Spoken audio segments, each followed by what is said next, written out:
बहुत समय पहले पृथ्वी पर सत्यकेतु नामक एक महान राजा का शासन था।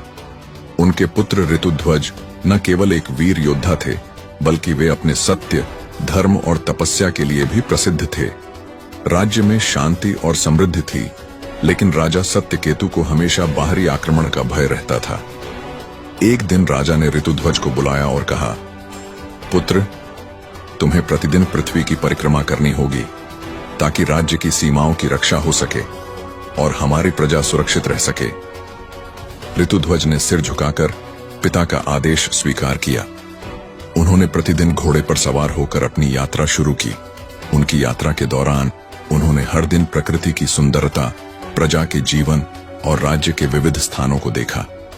दूसरा दृश्य, रहस्यमय वन और नागराज कुमारों से पहली मुलाकात। एक दिन यात्रा के दौरान ऋतुध्वज एक रहस्यमय वन के पास पहुंचे। यह वन अन्य स्थानों से अलग था। चारों ओर घना कोहरा, अजीब सी शांति और पक्षियों का भी न दिखना। उन्होंने महसूस किया कि यह स्थान साधारण नहीं है। जैसे ही वे अंदर गए, अचानक दो सुंदर युवक उनके सामने प्रकट हुए। यह नागराज अश्वतर के पुत्र तक्षक और वासुकेश थे। कौन हो तुम जो इस वन में प्रवेश कर रहे हो? तक्षक ने गंभीर स्वर में पूछा। ऋतुध्वज ने विनम्रता से अपना परिचय दिया। वासुकेश ने मुस्कुराते हुए कहा, तुम साहसी हो, लेकिन यह स्थान साधारण मनुष्यों के लिए नहीं है। यहां रहस्यमय शक्तियां हैं। धीरे धीरे ऋतुध्वज और नागराज कुमारों के बीच मित्रता हो गई। उन्होंने ऋतुध्वज को चेतावनी दी, इस वन में अधिक अंदर मत जाना। यहां नागलोक का द्वार है और बिना अनुमति के कोई जीवित वापस नहीं लौटता।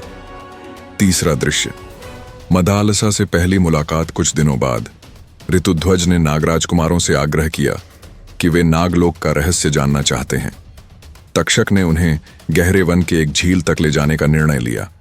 वहां पहुंचकर ऋतुध्वज ने देखा कि झील के किनारे एक युवती खड़ी है।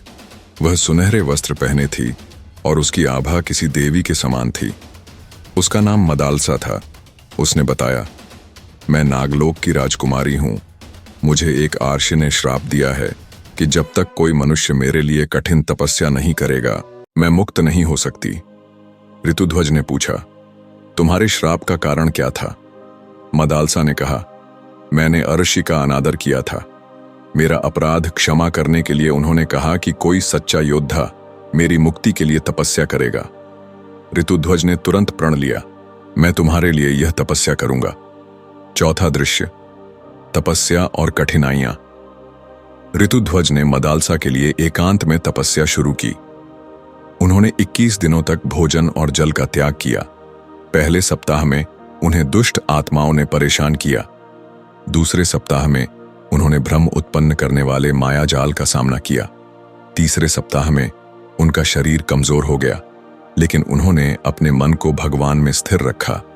अंततः 21वें दिन उन्हें एक दिव्य स्वप्न आया। स्वप्न में नागलोक के जीवनमणि का रहस्य बताया गया, जो मदालसा को श्राप से मुक्त कर सकता था। पांचवां दृश्य, नागलोक की यात्रा और जीवनमणि की खोज। नागराज कुमारों ने ऋतुध्वज को नागलोक तक पहुंचने में मदद की। नागलोक एक अद्भुत स्थान था। हीरे जवाहरात से बनी संरचनाएं, चमकती नदियां और जादुई जीव। जीवनमणि नागलोक के गुप्त कक्ष में छिपी थी। उसे प्राप्त करने के लिए ऋतुध्वज को 3 चुनौतियों का सामना करना पड़ा। पहेली, रक्षक ने उनसे एक गूढ़ पहेली पूछी। उनकी बुद्धिमत्ता से उन्होंने इसे हल कर लिया। शारीरिक चुनौती, उन्हें एक विषैले सर्प को हराना पड़ा। मानसिक परीक्षा, मणि के पास पहुंचने से पहले उनका साहस और निष्ठा परखी गई। अंततः उन्होंने जीवन मणि प्राप्त कर ली। छठा दृश्य, मदालसा का पुनर्जन्म। मणि लेकर लौटने के बाद ऋतुध्वज ने मदालसा को स्पर्श किया। जैसे ही मणि ने उसे छुआ, उसकी आभा और तेज लौट आया। मदालसा का श्राप समाप्त हो गया। मदालसा ने कहा, तुमने न केवल मेरा जीवन बचाया, बल्कि मेरे आत्मसम्मान और प्रेम को भी सम्मान दिया। सातवां दृश्य, अंतिम संघर्ष और मणि की वापसी। नागराज अश्वतर ने कहा, मणि को नागलोक में वापस लाना होगा। यदि यह मणि यहां न हो तो पृथ्वी और नागलोक में संतुलन बिगड़ जाएगा।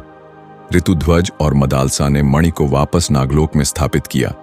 इस प्रक्रिया में उन्हें अंतिम बार एक विशाल रक्षक का सामना करना पड़ा। लेकिन उनके साहस और प्रेम ने विजय दिलाई। अंतिम दृश्य, सुखद समापन। मदालसा और ऋतुध्वज ने विवाह किया और राज्य लौट आए। राजा सत्यकेतु ने उनका स्वागत किया और पूरे राज्य में उत्सव मनाया गया। धन्यवाद दोस्तों। अगर ये कहानी अच्छी लगी है तो लाइक, शेयर और सब्सक्राइब जरूर करना।